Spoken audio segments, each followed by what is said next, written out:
Hi, everyone. Thank you for welcoming us to the stage. I guess we want to get started with intros. So, do you want to start first? Yes. Hello, everybody. I'm for the fourth time in Malta. I'm Adrian Niculescu. I'm a serial entrepreneur and investor. And I have a complex and actual experience as CEO, CMO, venture investor, speaker, and mentor in this space. And this is one of the most interesting topics for today, and I want to congratulate you for being in the room with us. Thank you very much.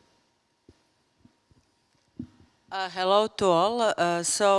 I'm Iva. The company Consulio was established 10 years ago as a boutique investment company. And nowadays, I'm investing in the PropTech startups and also whatever is connected with the FinTech. I'm very happy to be part of this panel because today I want to see how perspective of long-term will be connected with the real estate and the crypto. Thank you. Thank you so much. Hello, everyone, again. So my name is Daria Vasylieva. I'm investment partner at First Stage Labs. We are venture builder investing and building tailored startups eager to drive mass adoption and drive cryptocurrency adoption. So I've been trading fixed income on emerging markets for 10 years, then I switched to private equity and VC markets. Since then I sourced more than 4,000 startups and scored personally about up to 800, and we did a number of investments. And when I joined new market to myself, not new in terms of the research, but in terms of presence, I was really surprised of seeing such amazing founders who are really driving future right now and here. So that would be cool to discuss that further. Thank you. Hi, thank you all for joining us. I'm Egin, Govender, founder and CEO of TradePro Labs. We're a community-driven VC, and myself, I've got a financial background of 7 years in conventional finance and stepped into the crypto world in 2017. I started TradePro Labs on the basis to help startups and use retail investors and community to invest into those startup projects. We'd like to thank you guys for having us here today. Okay, thank you. Lastly, I'm moderating the panel. I'm Ryo, working for Antler, Japan. I'm a partner there. We are a venture capital fund. We're in 22 countries, 25 cities. We help entrepreneurs from day -1, from co-founder matching to building the business and investing until from pre-seed to Series C. And so today's topic is short-term profits versus long-term success. So when you talk about, well, for example, venture capital, we have to show some short-term profits and track record to really raise for the second fund or third fund, because if you just wait for the long-term success or we don't push the entrepreneurs enough, then we wouldn't be showing certain track records. But if I can hear from Daria, you've done the traditional side, and then, how can I say, the new side of the crypto side, how you see the differentiation of, well, crypto seems a bit more faster. If the traditional VCs would take a fund duration of 10 years, crypto's speed and maybe the exit or the turn of the business is faster. If you can comment around that. Yeah, thank you very much for the question. So let me say first that, of course, like equity investors are more more challenging, and they expect more from startups, you know, on the traction side, on features that you are showing, and you know, usually all the decisions are made only because of two things: or you are showing profits, or you are showing great growth. And of course, like understanding the metrics are important. And when I started like scoring and scouting for crypto projects, like first of all, they are as well raising equity capital, so and like they should be prepared of being challenged on the financial side as well, to present proper tokenomics, you know, to present their expectations on how they are planning to spend money, and of course, like valuation is important. When we are going to the traditional VC, we see that each investment round, you have proper valuation, and you can understand like what kind of metrics you should present. On the crypto market, everything is 100% different. Sometimes you can't really find proper peers to evaluate the project, and on the other hand, you have extremely high valuations, right? And even on the bearish market, we see success stories where people, get 3x higher valuations than on the traditional market. So, yeah, indeed, like features are important, and in terms of like short-term and long-term vision, for sure, crypto projects that I find interesting, they usually put their estimations up to 10 years, so they are quite visionary, and you can see all the picture and imagine how this startup would look like in a 10 years basis. Thank you. So, Egin, what do you think from the community perspective? From the community perspective, from our side, we are advising most startups to have a longer vesting period. So we're more in tune with the current markets right now. We're looking for long-term success, hence why the longer vesting periods and lockup periods for them. The second part, because we're community-driven, it gives a lot more opportunity for the startup to build a community and less dumping of the token, etc., because there's no bigger ticket sizes, etc. So we found that to be the most successful at this current market and what's happening right now. And Iva, you mentioned about the PropTech, right? So my imagination when we were talking on the backstage was it's more very long-term, but what do you think around the topic of the short-term part? Thank you for the question. I will need to go 20 years ago to answer on this question. In 2002, I established my first company. It was a web design company. It was a time when there was not social media and the things we have nowadays. And to make a business, you needed to sell the website or IT outsource the projects. It was a moment where you understood if you want to go on any business, you need to think long-term, have some strategy. After that, 2013, I made exit of that company and started my investments in the real estate. The moment was because over the situations that were happening through that 10 years, I understood that it's always, whatever project we are doing, it's always a long-term perspective. Of course, on the short run, you need to have sustainability. And when we are investing and co-investing in the startups, I like to say, first make a minimal viable product. Is it an IT startup or some other project? It needs to be possible to sell on the market.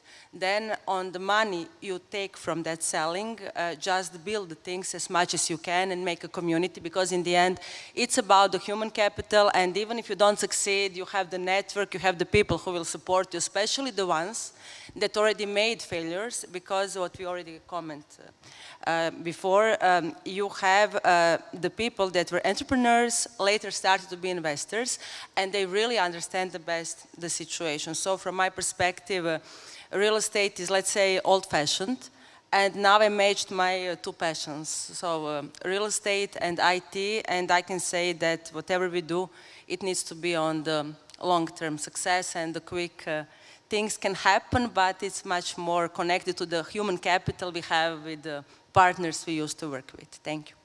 I'm going to keep you time, don't worry.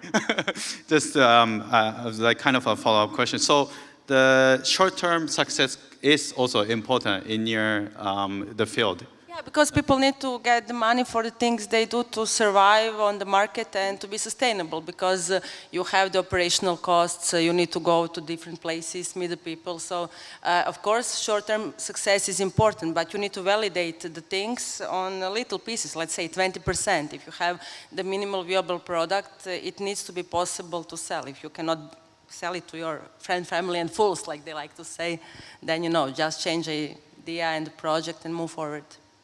And Adrian, you're not the last but not least, okay? So as the consortium and project base, what do you think about the short term and the long term? Basically, as an investor, early stage, I mostly bet on the people behind the project.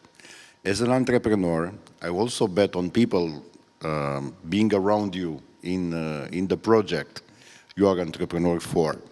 And I want to say something which could be relatable to everybody in the room. We humans, we are wired for shortcuts. That's why. It's from the media, from the childhood, we want one day MBA, not going 1.5 years to an MBA. We want a quick fix over the weekend, not to go to the gym for 2 years, you know? And this mindset thing is also exported in what we do as entrepreneurs and as investors, you know? As an entrepreneur, to achieve success, you will have a lot of failures, and between those failures, you will find some successes. So it's like a marathon more than a sprint.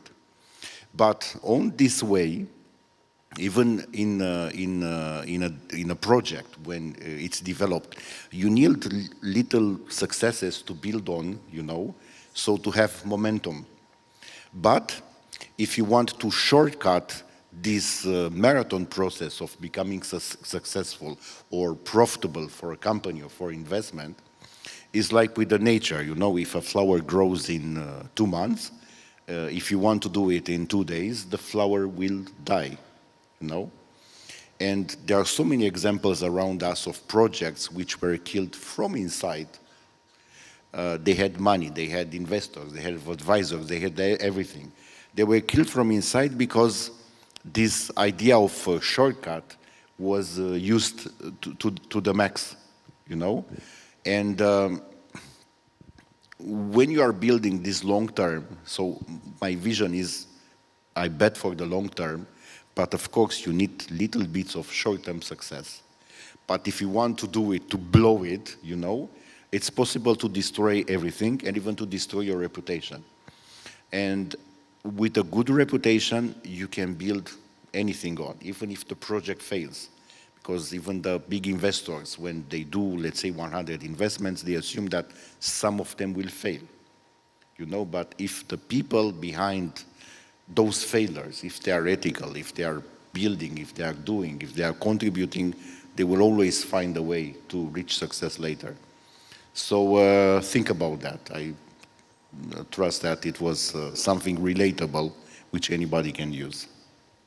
Yeah, thank you. So I think I didn't categorize what the short term, the duration, and the long term. So maybe if Egin can start about, you know, what in your perspective, and I think we have different kind of categories here, 4 of us. So what the short term, the length you think, and I think everyone touched the point about the people's part. So how you can see their success on the short term, like what the characteristics of the entrepreneurs or the candidates or the portfolios are. So I'm a very realistic individual, and being that realistic, you need to understand that everybody was launching out a token and raising money for that token, and then right now in a market where it's bearish, you know, things didn't work out, or founders or internally, you know, the project did not succeed because of the internal team, etc. For us, from a perspective of short-term success, I would agree that we need to create a business model that can bring in revenues, and that can be your short-term success, like Eva said, because that way it's showing investment confidence that this is a project that can develop, that is working, and you know, it gives more investment confidence that this is a project that's actually going to be here for the long term.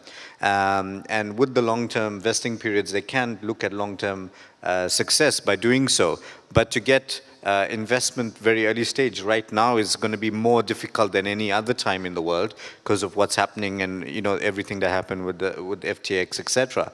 So from an investment perspective, you guys need to focus mainly on creating a project that, and creating the actual project, meaning an MVP, etc., needs to be there to showcase your project. It's not hearsay, it's not a pitch deck, it's not FOMO, it's not fluff, it's an actual physical project that people can invest in. And that's going to give a lot more tangible investment confidence for investors to look at to actually deploy capital into it. Because there is enough dry powder right now from investors and VCs to invest, but are they? That's to be determined according to your project. So very important. In respect to long-term success, the success needs to come from the team. This is a marathon. I believe that this is definitely a marathon. And for entrepreneurs that are in the space that want to be successful, it's going to be very difficult for you guys. And only the strong survive. Any market conditions is going to be detrimental. Whether it's a bull market or bear market, you're going to find difficulties around the way. So make sure that you're prepared for it. This is a marathon. You're going to get hit whether the market's good or not, and make sure you guys are ready for that. Yeah, let me just a bit mention that I see that investors are pushing founders to the short-termism because like we need to see this MVP, we need to see some traction. At the same time, I think that it's super important to have enough runway to succeed. So like when we're considering investments, we understand the investment strategy, where where the funding, when the funding is needed, what kind of the follow-on investments will go if the market conditions is not good, for instance, and that is really important that company and project have enough money to succeed, right? So in terms of the timing, like the short-term project, I've seen the shortest period of estimation. It was about 3 years in crypto market, but of course, like we usually look at like very detailed analysis on 1 year detailed analysis where we can see that the team can perform at the same time. Like to me personally, the shortest period that project should consider to exit is up to 5 years minimum, just to show that you really want to build some next big thing. Iva, do you have comments on it? I can definitely agree with this running approach because as everything we do, it's also connected to the example from the marathon. You also need to have a team, and you very nicely asked the question what really needs to be from, let's say, the personality of the founder. So the founder really needs to believe and needs to bite, and needs to be capable to understand that if someone comments that idea is not good, it's not attack to the person, it's just the realistic perspective to the thing. So I think the coachable founders are the ones that are also for the long run, and it's always about the team. And it's important to have the team, and what you also said connected to why many startups fail, because it's not only about the money, it's also about the people and how they collaborate and what are their values. Because one interesting just comment I got many years ago from one colleague, he said, you know, just be 15 minutes in the car with the person that you want to have a partnership with, is it in the team or whatever, and you will see how you are functioning in these 15 minutes in the car, and then you will learn a lot of things later, and really, I can say it works from my perspective. Adrian? When I'm thinking short term, I think about 1 to 3 years, and long term, at least 5 to 10. But we are living in accelerated times, when a product cycle, let's say, which was 5 years before, now is like 1 year. Look at iPhones. Every year there is a new iPhone, actually. So, and of course there are exceptions. Let's say in the token world, there were cases in 3 months, 100x, 200x. These are exceptions, you know? And it doesn't matter if it's short term or long term. You can make more projects, you can make more things around you, but you can't buy more time, you know, and this is the most important resource. So as a founder, you have to be very careful about how you are investing the time, because you will not be able to get it back. And also as an investor, because you have some money from liquidity providers or your own money, it doesn't matter. So the money will work for themselves in the projects, you know, and there is a process which can't be reverted. So you need to have both an entry strategy, an exit strategy, if things goes wrong, and 100% I will bet on diversification. As an investor, don't put anything on one project, even if it looks perfect, because this perfection sometimes is created by copywriters and marketers who write everything about that project, make you believe that this is the next big thing, and it can fail. There are so many things you can't control. So you need to have a strategy. I'm calling it the strategy for bad weathers, you know.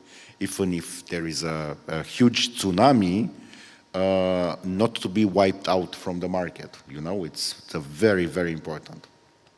Thank you. So yeah, it says time's up. So we're running out of time. I had more questions to ask the panelists, but thank you for the great feedback. I think for entrepreneurs, it's very good to focus on the team as well as long-term and sustainability. So thank you so much again for a great panel.